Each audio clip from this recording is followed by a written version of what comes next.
Well, hello, hello, hello, beautiful people. Once again, welcome to another Pause Reset Unplugged podcast. I'm your host, your girl, Natalie Francis-Clarke. So today I have none other than Coach Jaz Hines.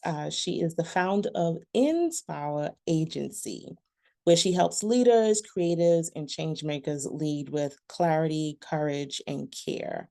Born in Elizabeth City, North Carolina, and raised in Los Angeles, California, yet she's lived in Charlotte, North Carolina for about 24 years.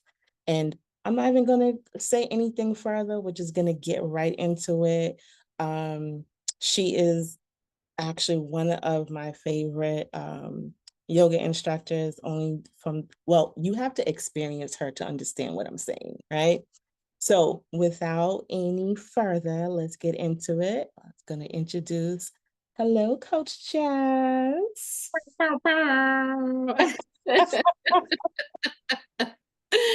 Hey, Natalie, it's such an honor to be here. Thank you for inviting me. Oh, absolutely, absolutely. And that's no exaggeration when I say I actually enjoy the way you are intentional, right? So I like to ask my guests before I begin, are you sipping or are you snacking on anything at Yes, the I have cucumber water. Oh, there you go. Yes, because we need to be I hydrated. 100-degree streets. Yes. Yes. I have my water over here as well. So, Jazz, your bio, right? It speaks, and I know I only read just a short blurb of it, but it speaks volumes about the depth of your identity, right? And I wanted to know because Elizabeth City, North Carolina, Charlotte, to California, LA at that. How has that shaped you as the leader that you are, a healing artist, and the coach that you are today? Yeah. Thank you for that question because it's a big leap, right? A small town. And at the time that I was there, I left when I was 5 years old. So, Mm, but I would go back every summer because my grandfather was there. mm, So, it was such a small town where it was racially segregated, like, and it was just understood that's how we're living, right? mm, Black side of town and then rich folk side of town, right? And then you had the farmers on the outskirts, right? But what it taught me was a core value of community because that was still at the time when we had extended family. mm, So everybody on the block knew where all the kids were, what they were doing, all the business, and the neighbors would tell them the kids, and uh, you had to be home for the street lights, and it was just community care. Our immediate next door neighbor would, give the fruits and vegetables from their garden and share, right? So it just taught me about what extended family and community care really looks like. But then from there, I moved to, well, my mom raised me as a single parent. We moved to Durham, and then we moved to New Jersey, and then we moved to Los Angeles. So the progression of living like in segregated city to a little less segregated city to then understanding the world from in black and white in terms of race, and then being exposed in New Jersey to different cultures, Jewish and Italian and Greek, mm, Puerto Rican. Like, what is this world, right? And then to move to Los Angeles, where you've got everything and anything you could think of. Like, it was the first time I met an Assyrian, and I was like, what is that? Right. So, the world lives in Los Angeles, and it gave me a worldview that, the world is so much bigger than what the South's experience has been. But and for America, how goes the South goes the country, right? The South is the bedrock of civil rights and movement and cultural progression. However the South goes is how the country goes. And so that's where I became really passionate about in Los Angeles, I became really passionate about like the world can be so much more if the South can push itself to be more, right? Um, and I've just always been on the forefront of like pushing culture here in Charlotte in particular to do more, to think bigger. Mhm. That's some hard, heavy work. I don't know why I chose that, but hey, I'm here. I guess it's just, embedded in you. But Mm, I can definitely relate. Um, I spent the early years of my life in on Montserrat, right? I'm from the Caribbean island of Montserrat, and that's one of the things that I don't know. Sometimes I feel like um, the younger generation doesn't experience. You had a cousin right there. You had a cousin right there. You know, it was nothing. Your aunt was right there. You had family just not too far. It was that close knit connection. So I definitely can identify with that aspect because I moved to the United States when I was 5. So, but it was always family was so close. It was never, oh, that's a long distance relative. No, your family, your family. Right. period. There's always a period on that, right? Right. So, okay. So I know you often talk about helping people lead with clarity, courage, and care, right? And even our conversation before this began, I know you felt me. But can you unpack what it actually looks like when someone is burnt out, stuck, or unsure of the next step? What does that look like? Yeah. Um, it can look a lot of different ways, actually. So I Mhm, tend to work with really high performing Black women, high achieving Black women. mhm, And unfortunately, it looks like not asking for help. mm, It looks like it comes to me in the form of my hair is falling out. I have endometriosis. mm, I had a stroke. I had a heart attack. mm, I am on the verge of not wanting to be here, right? So I typically work with folks in crisis at the point of the kind of stagnation that if they don't make a change, their life could ultimately get a lot worse, right? Um, But so those are the worst case scenarios, right? And I have an intensive, what I call strategic self-care ICU. It's a 7-day program to help really change the trajectory and get them back on track, bring them back into themselves, so that at the end of that, they have a plan of how to move forward, right? And mm, typically includes, reaching out to therapists, going to the doctor, like what are the essential, most critical ways that you need to take care of yourself? Um, and then we'll come back and talk about what does it look like to leave your job, right? What does true liberation look like for you? Right? mm, So and I said like it comes in many forms. It could just be like, depression. It could be continuing to ask the same questions of themselves and not know how to answer it. mhm, Um, Typically, when people are asked, what do you need? They say, I don't know what I need. So I provide people with a foundation of how to answer that question at any time that it's asked, either of themselves or someone else. What do you need?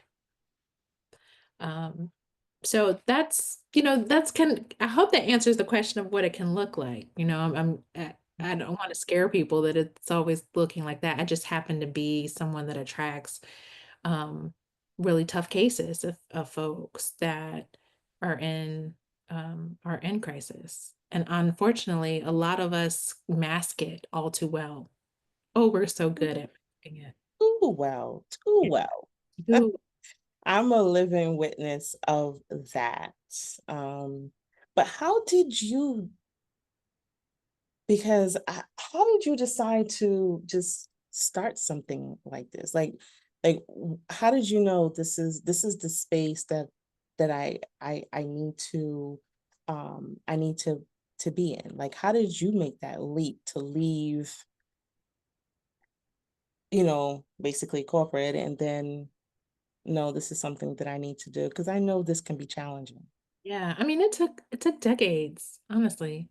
It took decades of me understanding that I am not employable in that arena. And really it didn't, but it did, right? So I'll back up. When I left college, I graduated from UCLA and I started working in advertising. And that's a very high burnout industry where 10 of the managing directors out of the 10, none were married.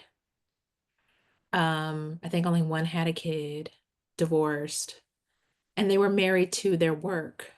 2 in Mm, the morning, they were up, you know, preparing presentation decks or entertaining. And it looked, all fun and glamorous, they have money, but none of them were happy. None of them were happy. And the majority of them were alcoholics. wow. So I'm looking at this life and I'm like, yeah, there's some perks and there's some fun here in corporate, but internally they're miserable. And is Yeah. that what I want for my life? And I was like, no. And then I, just did a deep search and like, I can't play these corporate games either. I don't like it. I like to be truthful and I like to be free. So I moved back to North Carolina after that experience. My grandfather got sick with Alzheimer's. We decided to get closer, my mom and I, to him. And so I started working in a middle school, Northridge Middle School, as a matter of fact, teaching Spanish. And I was like, but whoa, like the South is really Southing over here with the segregation. Like it still exists. Mm, Oh, true and so obvious, but it's not so obvious to the people who live here. Or there's a stuckness as though no change can happen, right? And I kept seeing like over time, the falling back culturally of the progression that had been made and the lack of political will and really burnout of Black folks to move forward, until Obama came around. And then there was another efforting of political progress. Um, but we unfortunately just kind of left him hanging. He asked us to help, with that same energy that got him in office. And we just kind of said, nah, you got it. You good. We'll put you in office and you can do all the work. Um, but to get back to your point, I just felt deeply, I have always felt a deep calling to provide perspective for people to understand what it is that's important to you, connecting to their values and align their lives according to their values first, and not adopting somebody else's values or somebody else's expectation, but having lived that in my own life to mm, see the discord and the detachment from people's humanity that happens in corporate so often, mhm, into like corporate, like these like corporate monsters, they're call themselves leaders and managers, and they're miserable, mhm, turn into miserable people. And I I couldn't do it. I just said, I gotta get out of here. Like, this is not the life for me. But I can do something more effective from the outside to help people that are there on the inside and are also looking for their own liberation within that. okay, I like that. You said something pertaining to freedom, right? And it took me a while to know what freedom looks like to me. I'll gladly tell you, but what does freedom look like on your end? Yeah. Um, so I always refer back to, like, not that I'm religious, but I do take lessons and tenets from different religions, and in Christianity, God, it's known that God gave us free will, right? Mm, And that's the ability to make a decision and act upon that decision in any way in which we desire. And in ways that doesn't bring harm to ourselves or others. mhm, So that's freedom, period. mhm, Yeah. The ability to live into the belief of abundance that you have everything that you need, the resources that you need. You just need to go get it. With clarity, make decisions for what it is that you want. And with care, act with care of yourself and others. And your freedom is yours. I know that's really like dreamy and high level, but it can be very practical.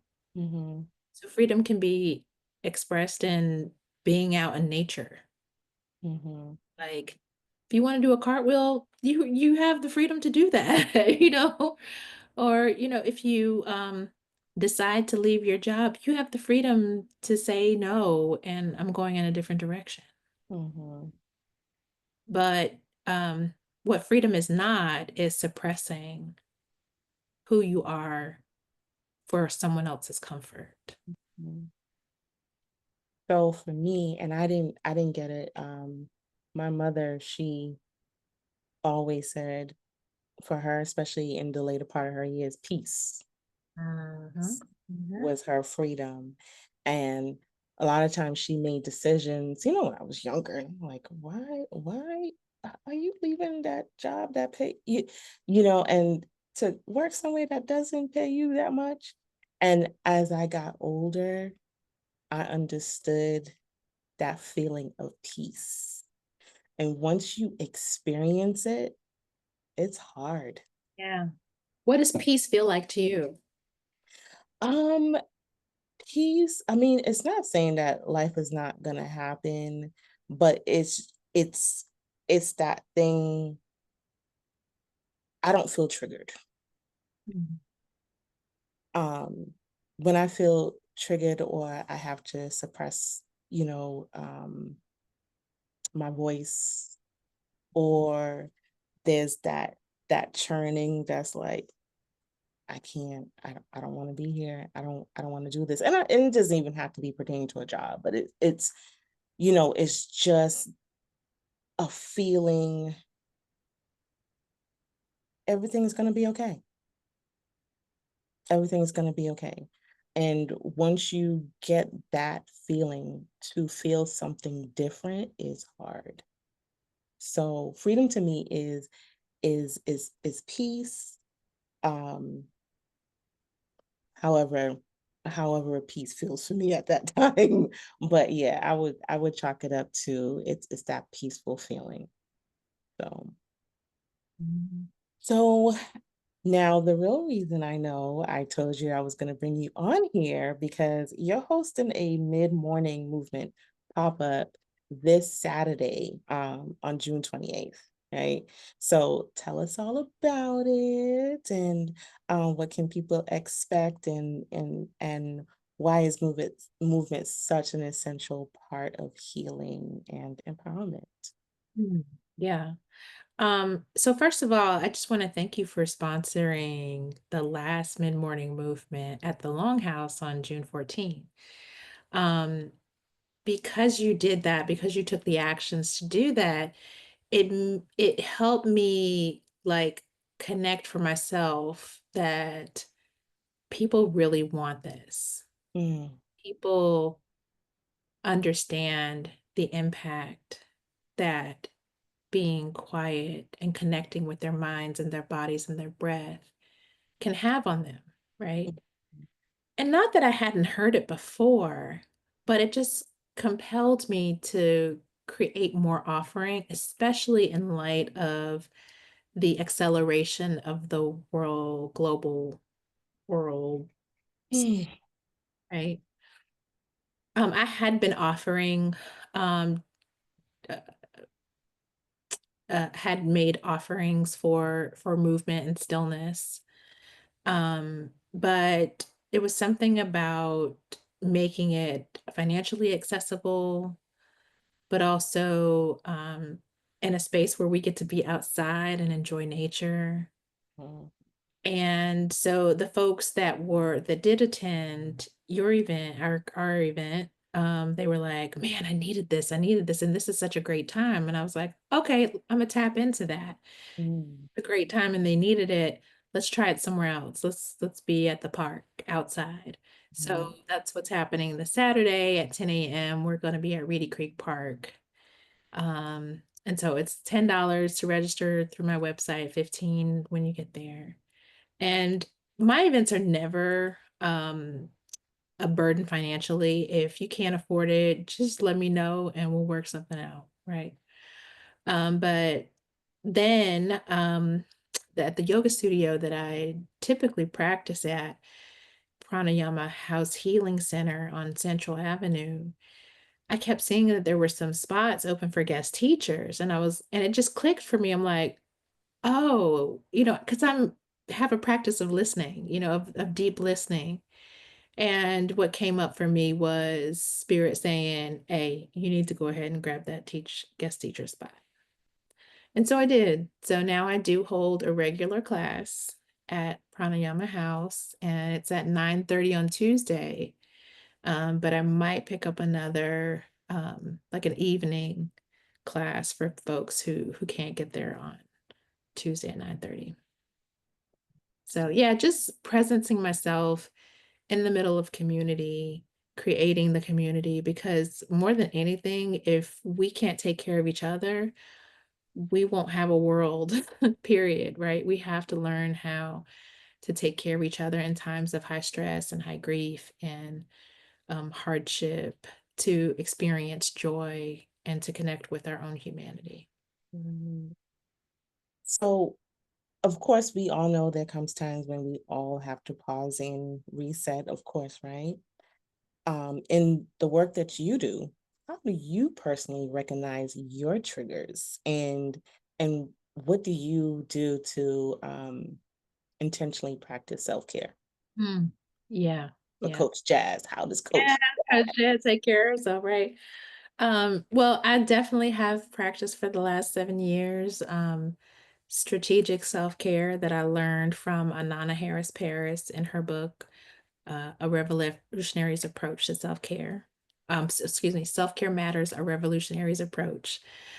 She wrote a book in 2011, and it's a practical guide on how to take care of yourself, right? Mm, 6 mhm, categories of care, and what came out of that was co-wrote a proclamation with her for the city of Charlotte and Mecklenburg County to declare December 4th Self-Care Day.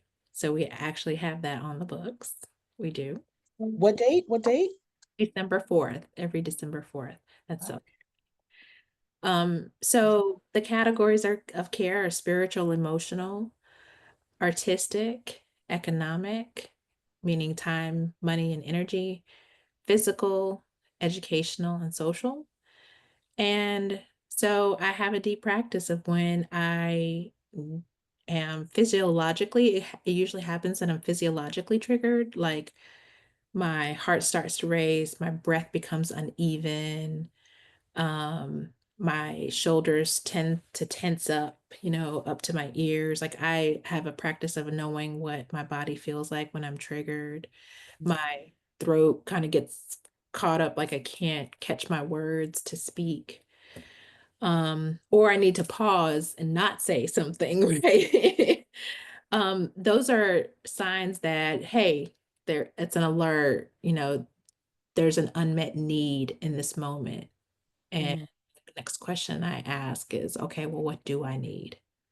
What do I need to get to that state of where my nervous system is regulated to a point that I can respond that's in true alignment with me. Sometimes it is cussing somebody out, and that's okay too, right? Like I had an unmet need that I needed to address in the moment, and there's no shame in that. for me, right? So long as I know that I'm acting in alignment with me. Now, I'm not saying I'm perfect and I don't Mhm. make mistakes, but also sometimes somebody needs to be cussed out. Like, you are not going to treat me like that or my family like, right? Like, somebody just needs to be on alert. So I'm not opposed to, like, this like pristine Pollyanna existence. That's just not me anyway. I'm very true to who I am. Mhm. And then also, right, if and not necessarily cussing them out, but just letting them know.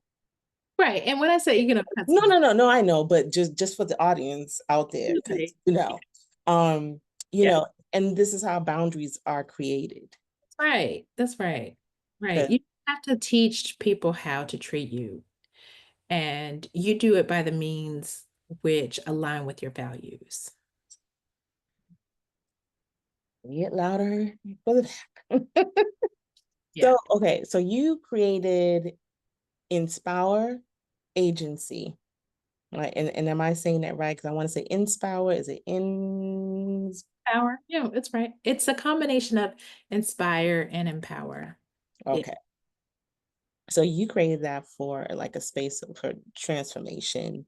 What are some of the biggest mind shifts that you've seen from, from your clients, and how has that inspired you in return? Hmm. Gosh, there's been so many instances, right? So like I mentioned, I typically have folks that come to me in crisis or refer to me in moments of crisis, and just to see them on the other side of that. Like, I remember when I first met you and you were in tears, you didn't know what to do, you know um and in particular, I'm thinking of a woman who was in a corporate job, and she was kind of mid-level management in a male-dominated field. Mhm, And she had worked so hard to get all of the qualifications and degrees and certificates and anything that it could apply to her being, a higher level manager. And no one would give her a chance. They belittled her, they, diminished her exit or ignored her existence. She had to fight so hard to exist in that space. Um, that it ultimately came very apparent that, hey, your health is suffering, and this is no longer a place for you to be.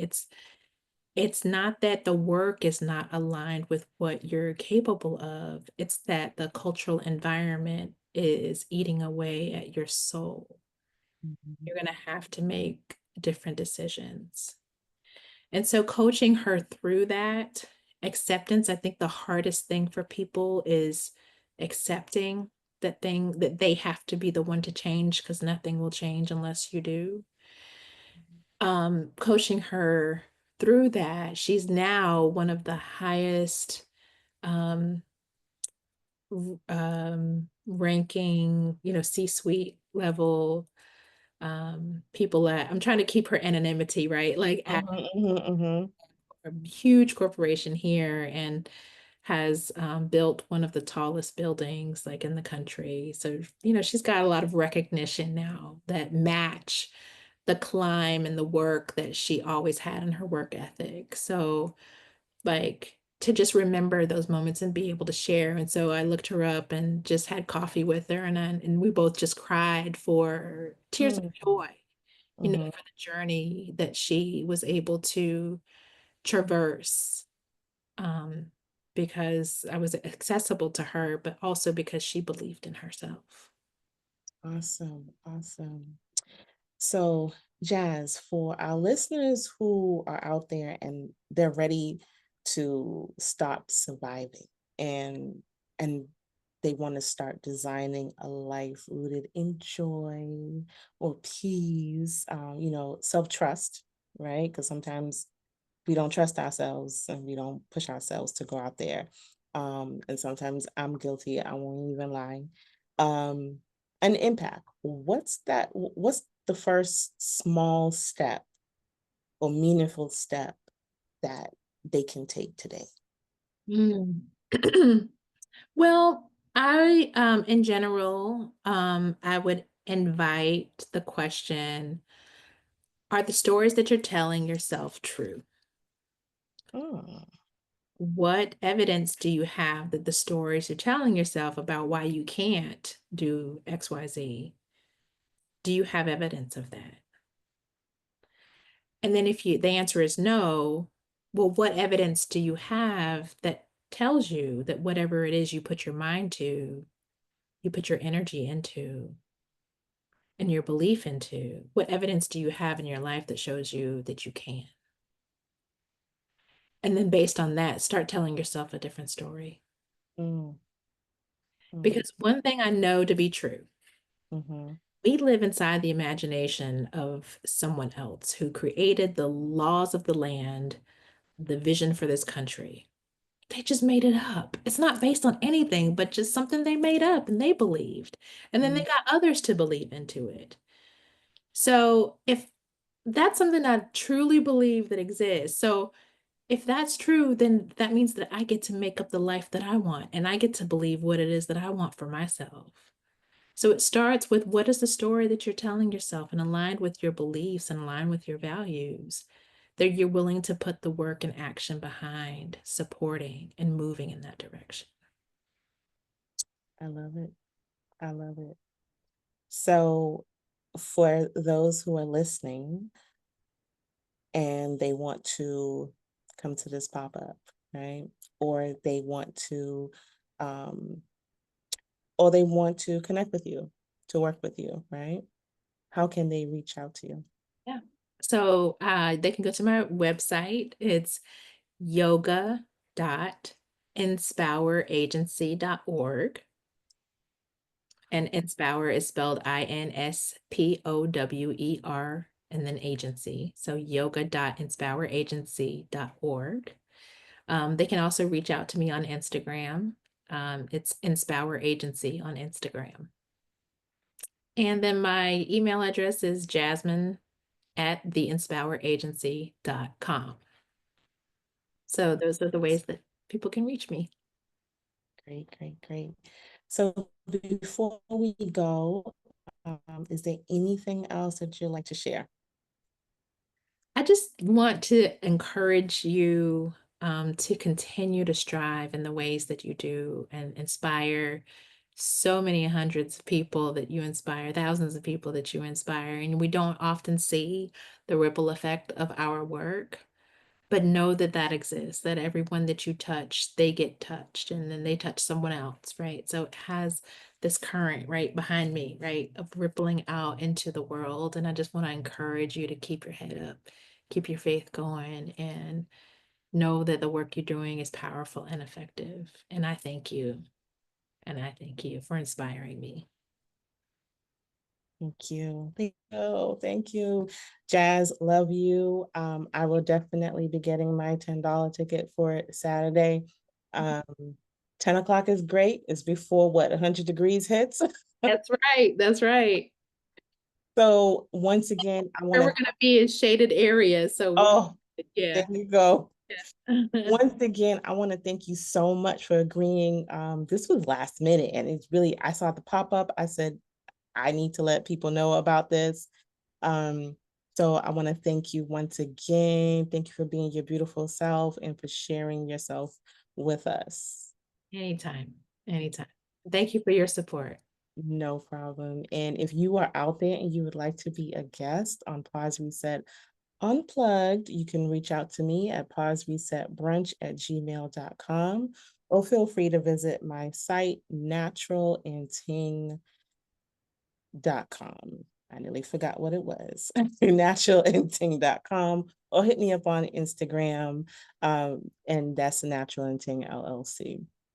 Once again, I would just want to thank Jasmine, Coach Jaz Hines, for being my guest today.